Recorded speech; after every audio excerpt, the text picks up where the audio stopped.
안녕하세요. 반갑습니다. 야, 주식 재무보고 놀자 신복TV의 신복입니다. 반갑습니다. 오늘은 제가 EDGC 코멘트 한 개 남겨드리려고 제가 사무실을 왔는데, 어제 제가 방송할 때 쓰는 타블렛 있잖아요. 그죠? 마우스로 글을 쓰려고 그러면 글이 안 쓰집니다. 그래서 타블렛을 원래는 우리 아이가 그림 그리는 용으로 제가 선물을 사준 건데, 제가 두 개나 살 정도로 여유롭지 않아가지고 어제 갖다 줬습니다. 갖다 주니까 방송을 하기가 참 어려워지네요.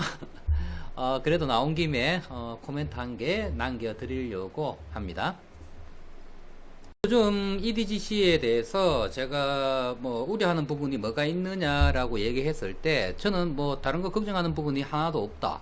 나는 어차피 장기로 가는 것이기 때문에 밑으로 주면 감사합니다 할 것이다.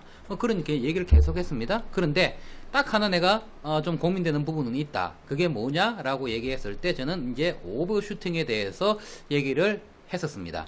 오버슈팅이 나오면 좀 고민이 될 것이다. 그때는 저는 단기적으로 봤을 때 틀고 나왔다가 기다려야 되는 장면이 아니냐라는 얘기를 하니까, 많은 분들이 제 문자나 그리고 전화를 하셔가지고 오버슈팅에 대해서 문의를 하시는 분들이 많았어요. 그래서 그분들께 설명을 드리면서 이것도 방송으로 조금 코멘트를 남겨드려야 되겠구나 라는 생각이 들어가지고 나왔는데, 오늘은 이 타블렛이 없어가지고 조금 불편하지만 한번 들어보시고요. 판단은 본인들이 하시면 좋을 것 같으세요. 항상 제 얘기가 정답은 아니니까요. 이거는 순전히 제 생각일 뿐이고요. 제 생각과 다르신 분들은요, 다르게 대응을 하시면 되겠죠. EDGC 물리신 분들이요, 대다수가 지금 본의 아니게 장투가 되신 분들이 여기에서 1차 매수를 하셨을 겁니다. 그죠? 이 라인에서 1차 매수를 하셔가지고 여기에서 매집이 한번 됐을 거고요. 여기에서 물을 한번 타셨을 겁니다. 그리고 요쯤에서도 물을 한번 타신 분들도 계실 겁니다. 그랬을 때 평균 매수 단가가 어느 정도가 된다라고 하면요, 7,000원이 평단이 되는 거죠. 7,000원에서 물리신 분들이 상당히 많으신 겁니다. 그러면 오버슈팅이 만약에 나온다라고 하면 금액은 어느 정도 될 것이냐라고, 얼마를 생각을 하십니까? 라고 하는 질문이 제일 많아요. 본인 이 평단까지는 가능한가? 그런 게 궁금하신 거죠. 그죠? 그런데 저는 그때 이런 질문을 하시면요, 이 제가 말씀드리는 오버슈팅은 금액이 아니라고 저는 말씀을 드립니다. 어느 시점에 적정한 금액을, 초과한 금액을 돌파를 하는 게 오버슈팅이 아니라, 기본적으로 이 회사가 가지고 있는 파이프라인, 이걸로 성장하는 것 외에 단기 재료로 상승을 하는 거는, 그게 5,000원이 되었던 5,500원이 되었던 6,000원이 되었던 7,000원이 되었던, 그건 전부 다 오버슈팅인 겁니다. 이 재료가 장기적인 재료가 아니라 단기적인 재료로 상승하는 부분은 그거는 오버슈팅이다. 그래서 거기에 따른 적정 대응을 하셔야 된다. 저는 그렇게 말씀을 드리고 싶어요. 그럼 단기적인 관점에서 오버슈팅이 나온다라고 하면 그 단기 재료는 어떤 것이 있느냐라고 질문들을 하십니다. 여러 가지가 있죠. 이거는 카카오 단톡방들에서도 하는 얘기들이고요. 많은 것들이 서로 공유를 하고 정보도 주고받고 하는데, 그런 것들을 재료들이 희한하게 나와도요, 슈팅이 나오질 않습니다. 그죠? EDGC 희한해요. 수급 완전 다 빠져 있어요. 그죠? 그러면 그 단기 재료, 지금 얘기가 나오는 것들은 전체적으로 지금 종토방 이런 데서도 그런 얘기들 하실 거예요. 그죠? 23 그리고 나가 상장을 하게 되면 그 주식 가치 평가가 어느 정도 될 것인지, 거기에 따른 이 기대감, 오버슈팅 나올 수 있습니다. 그죠? 만약에 나온다라고 하면 그런 것들은 단기 재료이기 때문에 그런 것들은 저는 털고 나와야 된다고 생각을 합니다. 그리고 다시 또 때를 잡아가지고 다시 담아 나가야 되겠죠. 왜? 나는 이 종목을 꾸준히 계속 가져가기 위해서. 그리고 서울젠터 관련한 것들도 있을 거고요. 그리고 진단키트 수주 관련해서도 있을 것이고요. 그런 것들이 있습니다. 그죠? 저도 물론 그런 것들 얘기합니다. 그런 것들은요, 단기적인 관점에서 나오는 슈팅이기 때문에 저는 오버슈팅이라고 하고, 그게 초과적으로 금액이 조금 상승분이 크다라고 하면 저는 100% 틀어냅니다. 왜? 다시 돌아오기 때문에. 그리고 나는 이 액체 생금은 길게 보고 갈 것이기 때문에 제가 지금 기대하는 오버슈팅은요, 그쪽에 있지 않습니다. 다른 데 있어요. 근데 이거는 말씀드리기가 공개적으로 조금 부담스러워 가지고 제가 우리 방에서만 제가 언급을 했어요. 제가 운영하는 카카오 단톡방에서만 오늘 언급을 했는데 이 부분에 대해서 뭐 본인들 생각은 어떠신지 본인들이 판단을 하시고요. 적정하게 대응을 하시면 될 것 같아요. 이거는 나올지 안 나올지는 저도 잘 모르겠습니다.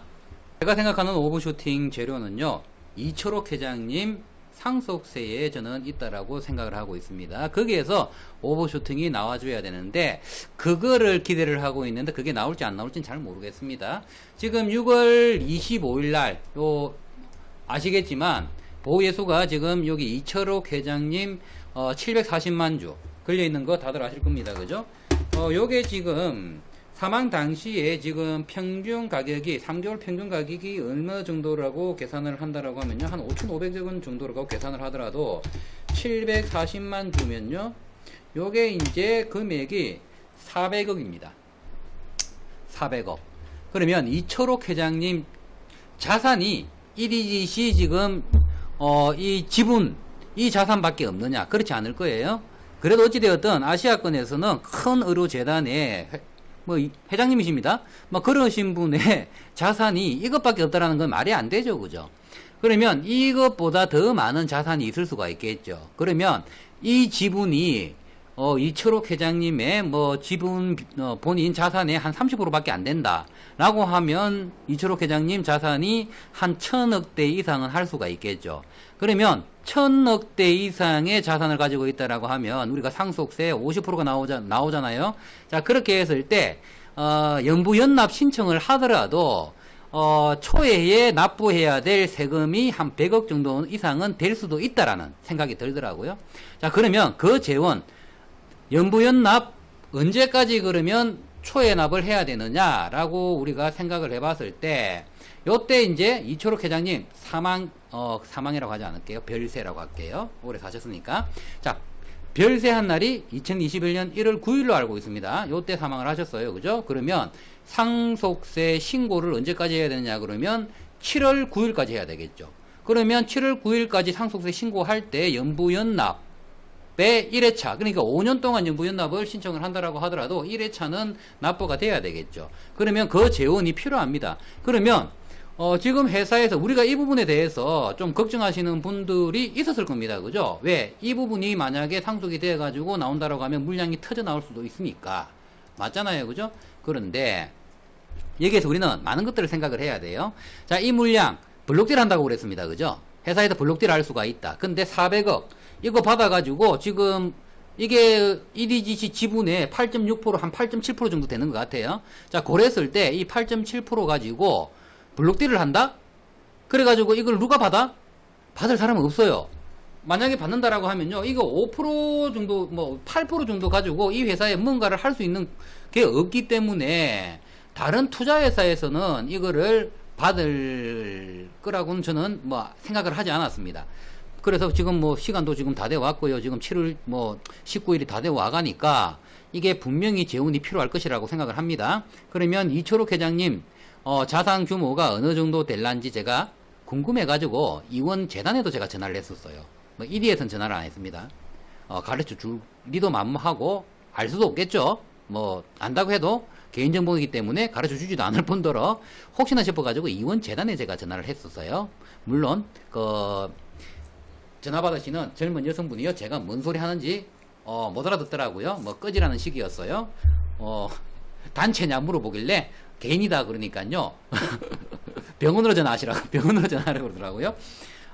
물론 알 수가 없습니다. 그런데 어림잡아서 이게 한 자산의 한 30%만 되더라도 연부연납 하더라도 한 100억대는 필요할 것이다. 그러면 이 물량이 블록딜이 되지 않는다. 블록딜이 된다라고 하면 모든 게 해결이 됩니다. 어떻게 해결이 돼요? 블록딜을 하기 때문에 현금이 들어오잖아요. 그죠? 그 현금으로 일정 부분을 연부연납이기 때문에 납부를 하면 되죠. 끝나요. 깨끗해요. 그렇지만 블록딜이 되지 않는다라고 하면 돈을 내야 됩니다. 당장 뭐 일단 연부연납을 하더라도요, 보증을 걸어야 돼요. 보증 걸어놓고 연부연납을 신청을 해야 되거든요. 5년 동안. 이거 그러면 만약에 이 지분을 받아가지고 상속을 받으신 분들이 제가 만약에 유족이라고 하면요, 이거 그냥 지금 두지 않습니다. 이 상태에서 이거를 물량을 받아가지고 이 상태에서 판다? 택도 없는 소리죠. 그 미친 짓 아닌가요? 저는 그렇게 생각합니다. 그래서 이게 유족들한테 이게 자산 평가가 포함이 되어 가지고 이분이 가지고 있는 금융 자산들 토탈 다 하고 뭐 부동산도 가지고 있을 것이고 여기에 뭐 건물도 있고 만약에 그렇다라고 하면 1,000억대는 될 테고 이거 분명히 끌고 갈 수밖에 없는 그런 구조를 만들어낼 것이다 라고 저는 생각을 한 거예요. 그래서 저는 이 지금 매동이 아무것도 아니었습니다. 그냥 쳐다보고 있는 거예요. 7월 19일이 얘들이 어떻게 움직여야 되는지 얘들이라고 하지 않을게요. 유족분들이 생각이 있다라고 하면 뭐 저 같으면 제가 유족이라고 하면 분명히 뭔가는 만들어내야 된다라고. 그 뭔가는 본인들이 판단을 하십시오.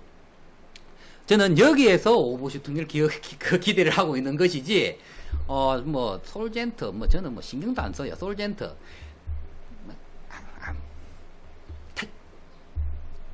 편안하게 가져가십시오. 만약에 이게 아무것도 안 한다라고 하면요, 정말 생각 없이 정말 받아가지고 이거를 물량을 시장에서 쏟아낸다라고 하면요, 이게 우리 방에서는 제가 이렇게 얘기를 했습니다. 위기가 찾아올 수 있다. EDGC에. 그리고 나서는 기회가 올 것이다. 자, 여기에서 제가 위기라는 말을 쓰잖아요. 그죠? 자, 위기는 위험과 기회를 함께 쓰는 거예요. 그죠? 한자 자체잖아요. 그죠? 위기와 기회는 함께 온다라고 해서 위기인 겁니다. 그러면 위기가 먼저 오면 그건 분명히 기회인 것이겠죠. 그런데 먼저 이 유족들이 생각이 있다라고 하면 기회를 먼저 만들어내고 위험을 만들어낼 수 있겠죠. 저는 둘 중에 뭐가 온다라고 뭐 확신은 못하지만 뭐가 오더라도 뭐 저는 상관없습니다. 어차피 길게 생각하기 때문에 만약에 제가 생각하는 시나리오대로 간다라고 하면 땡큐 하고 제 원금은 회수를 하겠죠. 뭐 저는 뭐 그렇게 생각을 하고 있습니다. 이 부분은요 본인들이 개인적으로 판단을 하시고요. 개인적으로 대응을 하십시오. 그래서 우리 방에서는 저는 그렇게 얘기를 했어요. EDG 14에